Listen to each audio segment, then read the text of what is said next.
नया IBN 7 हौसला है। आज मोदी सरकार को ठीक 1 साल पूरे हो रहे हैं। आज सुबह प्रधानमंत्री नरेंद्र मोदी ने राष्ट्र के नाम संदेश दिया। पीएम मोदी ने लिखा है कि मेरे प्रिय देशवासियों, पिछले साल आज के ही दिन मुझे प्रधानमंत्री पद की जिम्मेदारी दी गई थी। मैं खुद को प्रधान सेवक समझता हूं, जो पूरी भक्ति के साथ अपने कर्तव्य को पूरा कर रहा है। पीएम मोदी ने कहा है कि हमारी सरकार का खास ध्यान गरीबों की सेवा, बेसहारों, मजदूरों और किसानों पर है। जनधन योजना, अंत्योदय योजना, पीएम जीवन ज्योति बीमा योजना, सुरक्षा योजना, अटल पेंशन योजना ऐसी योजनाएं हैं जो अन्नदाता सुखी भव के हमारे मकसद को सुनिश्चित करेंगी। अपने राष्ट्र के नाम संदेश में पीएम मोदी ने कहा है कि पिछले साल जब मैंने कार्यभार संभाला था तब हालात अच्छे नहीं थे, महंगाई बढ़ रही थी। आज मुझे ये बताते हुए खुशी हो रही है कि देश तेजी से विकास कर रहा है। आज केंद्र सरकार का 1 साल पूरा होने के मौके पर बीजेपी के 55 मंत्री और नेता देश के अलग अलग हिस्सों में प्रेस कॉन्फ्रेंस करेंगे और साल की पूरी उपलब्धियों का लेखा जोखा जनता के सामने रखेंगे। बीजेपी अध्यक्ष अमित शाह करनाल में, गृह मंत्री राजनाथ सिंह जम्मू में, विदेश मंत्री सुषमा स्वराज भोपाल में, वित्त मंत्री अरुण जेटली अहमदाबाद में, संसदीय कार्य मंत्री वेंकैया नायडू पुणे में और भूतल परिवहन मंत्री नितिन गडकरी पटना में प्रेस कॉन्फ्रेंस करेंगे। स्किल डेवलपमेंट मंत्री राजीव प्रताप रूडी बिहार के बाढ़ में, अल्पसंख्यक मामलों के मंत्री मुख्तार अब्बास नकवी पूर्णिया में और खाद्य उपभोक्ता मामलों के मंत्री रामविलास पासवान मुजफ्फरपुर में प्रेस कॉन्फ्रेंस करेंगे। बीजेपी के राष्ट्रीय अध्यक्ष अमित शाह करनाल में एक विशाल रैली करेंगे। ये रैली करनाल के सेक्टर 12 में हुड्डा ग्राउंड में होगी। रैली में सीएम मनोहर लाल खट्टर के साथ ही हरियाणा के सभी मंत्री भी मौजूद रहेंगे। रैली की तैयारियों को लेकर बीजेपी नेताओं और कार्यकर्ताओं ने कमर कसी हुई है और ज्यादा से ज्यादा लोगों को जुटाने के लिए पूरा दमखम लगा दिया गया है। रैली में अमित शाह लोगों को मोदी सरकार की अब तक की उपलब्धियों से रूबरू कराएंगे। मोदी सरकार ने अपने 1 साल के पूरे होने पर जनता तक अपना हर काम पहुंचाने के लिए अपने सभी नेताओं को लगा दिया है। मध्य प्रदेश के ग्वालियर में नरेंद्र सिंह तोमर, जबलपुर में प्रदेश प्रभारी विनय सहस्त्रबुद्धे, इंदौर में प्रदेश अध्यक्ष नंद कुमार सिंह चौहान पहुंचेंगे। वहीं केंद्रीय रेल मंत्री सुरेश प्रभु और विदेश मंत्री सुषमा स्वराज कल भोपाल पहुंचेंगे और फ्रिक्शन ऑल्टरनेटर कारखाने की आधारशिला रखेंगे। इस कार्यक्रम में सीएम शिवराज भी शामिल होंगे। बीजेपी ने एक विशेष रथ भी तैयार किया है। ये तमाम छोटे छोटे और बड़े शहरों में पहुंचकर लोगों को मोदी सरकार के काम के बारे में बताएगा। मध्य प्रदेश के सभी मंत्री और सभी पदाधिकारी आज से ही 3 दिन तक इसी काम में जुटे रहेंगे। केंद्र सरकार के 1 साल के जश्न और केंद्र की गृह मंत्री राजनाथ सिंह को लेकर जोधपुर में बीजेपी कार्यकर्ताओं ने जोर शोर से तैयारी की। राजनाथ सिंह जोधपुर में रावण के चबूतरा मैदान में 28 मई को लोगों को मोदी सरकार के काम से वाबस्ता कराएंगे। दिन भर बीजेपी पदाधिकारियों ने अलग अलग बैठकें आयोजित की और आम सभा में ज्यादा से ज्यादा भीड़ जुटाने को लेकर चर्चा की और साथ ही सबको जिम्मेदारियां भी सौंप दी गई। गृह मंत्री के कार्यक्रम के लिए वहां के नेता कोई कोर कसर नहीं छोड़ना चाहते। पीएम मोदी ने कल मथुरा में अपनी सरकार के 1 साल के कामकाज की तुलना यूपीए सरकार के काम से की है। पीएम मोदी ने कहा कि देश के बुरे दिन खत्म हुए और अब देश में चारों तरफ उमंग की नई लहर है। एनडीए सरकार का 1 साल पूरा होने के मौके पर प्रधानमंत्री नरेंद्र मोदी मथुरा पहुंचे और सरकार का 1 साल का रिपोर्ट कार्ड जनता के सामने रखा। पीएम मोदी ने कहा कि 365 दिन मैंने और सरकार ने जो काम किए, अगर मैं गिनाना चाहूं तो 365 घंटे भी कम पड़ जाएंगे। पीएम मोदी ने कांग्रेस को परिवारवाद की राजनीति करने वाली पार्टी बताते हुए कहा है कि देश की जनता ने बीजेपी को पूर्ण बहुमत दिलाकर परिवारवाद की राजनीति को ही जड़ से उखाड़ फेंका है। पीएम मोदी ने लोगों से पूछा है कि पिछले 1 साल में कहीं से कोई घोटाले की खबर आई है क्या। पीएम नरेंद्र मोदी ने मथुरा में पंडित दीनदयाल उपाध्याय के जीवन के आदर्शों की प्रेरणा लेकर के कई योजनाओं की शुरुआत की। पीएम मोदी ने पंडित दीनदयाल उपाध्याय को श्रद्धांजलि देते हुए दीनदयाल धाम आने का मौका मिलने पर आभार जताया। केंद्रीय मानव संसाधन विकास मंत्री स्मृति ईरानी आज 1 दिन के अमेठी दौरे पर है। स्मृति दौरे की शुरुआत सलोन विधानसभा से करेंगी और वहां 5000 गरीबों को प्रधानमंत्री बीमा सुरक्षा योजना के तहत बीमा की सौगात देंगी। स्मृति ईरानी अमेठी विधानसभा क्षेत्र के मिसरौली, गौरीगंज और कमलानगर, जगदीशपुर के भागीरथपुर और तेलोई के नहरकोठी भी जाएंगी। वहां वो सभाओं को संबोधित करेंगी और सरकार की उपलब्धियां गिनाएंगी। मोदी सरकार के 1 साल पूरा होने के मौके पर महाराष्ट्र कांग्रेस ने आज मोदी सरकार की पुण्यतिथि मनाने का ऐलान किया है और इसके लिए महाराष्ट्र में कई जगहों पर सरकार की वादा खिलाफी के विरोध में कांग्रेस रैली भी करेगी। एक साल पूरे होने पर जहां मोदी सरकार अपनी उपलब्धियां गिनाने में जुटी हुई है, वहीं कांग्रेस भी उनकी नाकामियों का पिटारा खोले बैठी है। उन्होंने ये आरोप लगाया है कि यूपीए सरकार की योजनाओं का नाम बदलकर मोदी सरकार उसे नए नाम से चला रही है। मोदी सरकार के एक साल के कार्यकाल को कांग्रेस ने निराशाजनक बताया है और पूरे राजस्थान के बीजेपी सांसदों का सुबह 11 बजे घेराव किया जाएगा, चाहे सांसद घर पर हों या फिर दफ्तर में।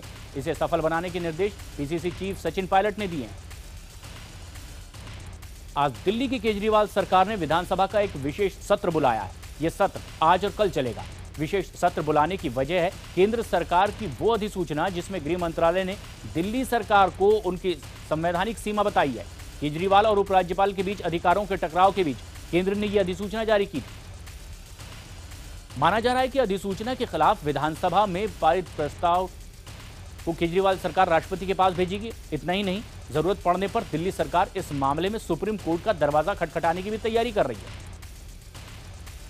दिल्ली हाईकोर्ट ने सोमवार को आम आदमी पार्टी की दिल्ली सरकार को बड़ी राहत दी और केंद्र सरकार को एक तगड़ा झटका देते हुए यह व्यवस्था दी है कि दिल्ली सरकार के भ्रष्टाचार निरोधक शाखा दिल्ली पुलिस के कर्मचारियों को गिरफ्तार कर सकती है। कोर्ट ने कहा है कि जिन मुद्दों पर चुनी हुई सरकार को निर्णय लेने का अधिकार है, उस बाबत एलजी की तरफ से कोई फैसला नहीं लिया जाना चाहिए और केंद्र सरकार को चुनी गई विधानसभा के मसलों में अपनी विशेष शक्तियों के इस्तेमाल से बचना चाहिए। केजरीवाल ने इसे दिल्ली के लोगों के लिए बड़ी जीत बताया है, तो वहीं केंद्र सरकार के लिए इसे शर्मिंदगी करार दिया है। उप मुख्यमंत्री मनीष सिसोदिया ने भी ट्वीट करके कहा है, दिल्ली में एसीबी को कमजोर करने की केंद्र सरकार की कोशिश नाकाम हो गई है। ओपन कैबिनेट में सीएम अरविंद केजरीवाल ने जनता के सवालों का जवाब देते हुए एक बार फिर बड़े बड़े वायदों को दोहराया है।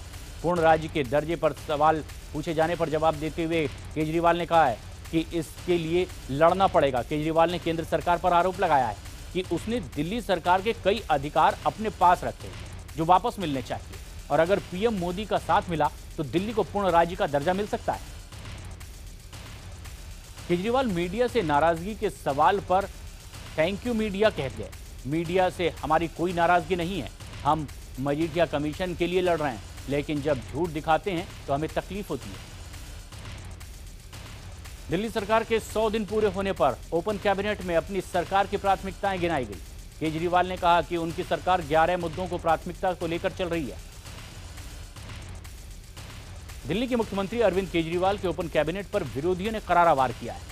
बीजेपी ने दिल्ली सरकार पर हमला बोलते हुए कहा है कि उनकी 100 दिन की सरकार केवल विवादों की सरकार रही है।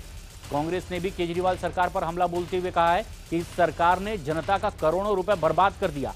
कांग्रेस ने केजरीवाल सरकार को 100% फेल सरकार बताया। राजस्थान में आरक्षण की मांग कर रहे गुर्जरों का आंदोलन जारी है। आज आंदोलन का 7वां दिन है। आज दोपहर 12 बजे कोटपुतली के गांव में गुर्जर समुदाय की पंचायत है, जिसमें आगे की रणनीति तय की जाएगी।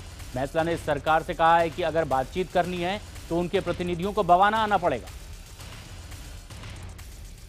सरकार के प्रस्ताव को ठुकराने के बाद पुलिस ने गुर्जर नेताओं की धरपकड़ के लिए भी छापे मारने शुरू कर दिए हैं। उधर गुर्जर आरक्षण आंदोलन की अगुवाई कर रहे कर्नल किरोड़ी सिंह बैसला को लू लगने के बाद उपचार के लिए अस्पताल में भर्ती करवाया गया है। गुर्जर आंदोलन की आंच उत्तर प्रदेश के बागपत तक आ पहुंची है। बागपत में भी गुर्जर आरक्षण संघर्ष समिति के सदस्यों ने हजारों की भीड़ के साथ रेल रोककर प्रदर्शन किया। रेल रोकने की सूचना पर पहुंची पुलिस ने स्थिति को काबू में किया। गुर्जरों के आंदोलन ने कल उस वक्त हिंसक शक्ल अख्तियार कर लिया जब दौसा में सैनी समुदाय के लोगों से हिंसक झड़प हो गई। खबर है कि कुछ गुर्जरों ने सैनी समुदाय के एक धार्मिक कार्यक्रम पर पथराव किया और जिस पर बवाल खड़ा हुआ। हालात बिगड़ते देख अर्धसैनिक बलों की 14 टुकड़ियां राजस्थान में तैनात कर दी गई। केंद्रीय जल संसाधन मंत्री उमा भारती ने उत्तराखंड, हिमाचल के साथ अब हरियाणा में भी यमुना नदी के पानी का जायजा लिया है। इस दौरान उन्होंने यमुना नदी में गिरने वाली ड्रेनों की भी जानकारी ली और हथनीकुंड बैराज से और ज्यादा पानी छोड़ने की बात कही। जम्मू कश्मीर में एक वीडियो सामने आया है जिसमें पीडीपी के पूर्व विधायक मदद के लिए आई महिलाओं को अलगाववादी नेता से मिलने की सलाह दे रहे हैं। इस वीडियो में महिलाओं का एक ग्रुप सत्ताधारी पार्टी के दफ्तर में मदद की मांग के लिए पहुंचा था, तो वहीं पार्टी के दफ्तर में बैठे नियामुद्दीन भट्ट ने अलगाववादी नेता मीरवाइज उमर फारूक के पास जाने को कह दिया। भारत सरकार बिहार के 3 शहरों में 4 कृषि कॉलेज खोलेगी। केंद्रीय कृषि मंत्री राधामोहन सिंह ने मोतिहारी में कहा कि इस संबंध में बिहार सरकार से जमीन की मांग की गई है। जैसे ही जमीन मिलेगी उन महाविद्यालयों को बनाने का काम शुरू कर दिया जाएगा। 2 जून को महू में राहुल गांधी की सभा को सफल बनाने के लिए पूरी कांग्रेस पार्टी जुट गई है। एआईसीसी महासचिव दिग्विजय सिंह, प्रदेश प्रभारी मोहन प्रकाश, प्रदेश अध्यक्ष अरुण यादव सहित दिग्गज नेताओं ने मऊ में होने वाली सभा स्थल का दौरा भी किया। यौन उत्पीड़न के आरोप में जेल में करीब 1.5 साल से बंद आसाराम से किए गए वायदे को निभाते हुए बीजेपी नेता और जाने माने वकील सुब्रमण्यम स्वामी ने निचली अदालत में जमानत की अर्जी दाखिल कर दी है और आज आसाराम की रिहाई के लिए बहस भी होगी। अदालत में स्वामी के सहायक याचिका दायर करने के लिए अदालत में पेश हुए, जिसके बाद अदालत ने याचिका को सुनवाई के लिए मंजूर कर लिया। देश की राजधानी दिल्ली के एम्स में 6 साल की मासूम बच्ची की दोनों किडनी गायब करने का मामला सामने आया है। एम्स प्रशासन ने इसके लिए जांच कमेटी भी बनाई है। फिलहाल दीपिका की जिंदगी डायलिसिस के जरिए चल रही है। बरेली से इलाज कराने आई दीपिका की एक किडनी का साइज दूसरी किडनी से बहुत ज्यादा था।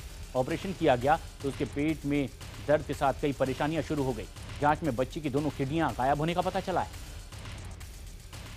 मध्य प्रदेश के रतलाम में 8 साल के मासूम बच्चे ने अपने हौसलों से शारीरिक चुनौती को मात दे दी है। 8 साल के अब्दुल के दोनों हाथ नहीं है, लेकिन वो तैर रहा है और उसका सपना है कि वो राष्ट्रीय स्तर पर तैराक बने। महाराष्ट्र के नासिक में ट्रेन यात्रा के दौरान खाने में नट बोल्ट निकलने के बाद शिकायत करने गए यात्रियों पर गर्म तेल फेंकने का मामला सामने आया। ये खौफनाक आरोप पेंट्री कार के वेटर और वेंडरों पर लगा है। यशवंतपुर चंडीगढ़ एक्सप्रेस में हुई गर्म तेल फेंकने की इस घटना में 3 यात्री गंभीर रूप से घायल हुए हैं। वहीं यात्रियों के साथ हुई हाथापाई में 2 वेंडर भी घायल हो गए। मुंबई एयरपोर्ट के ऊपर शनिवार को 5 संदिग्ध मानव रहित पैराशूट देखे जाने के बाद हड़कंप मच गया। 5 संदिग्ध पैराशूट का रहस्य सुलझाने की कोशिशें लगातार जारी है। इस मामले में केंद्रीय एजेंसियों ने उच्च स्तरीय जांच के आदेश भी दे दिए हैं।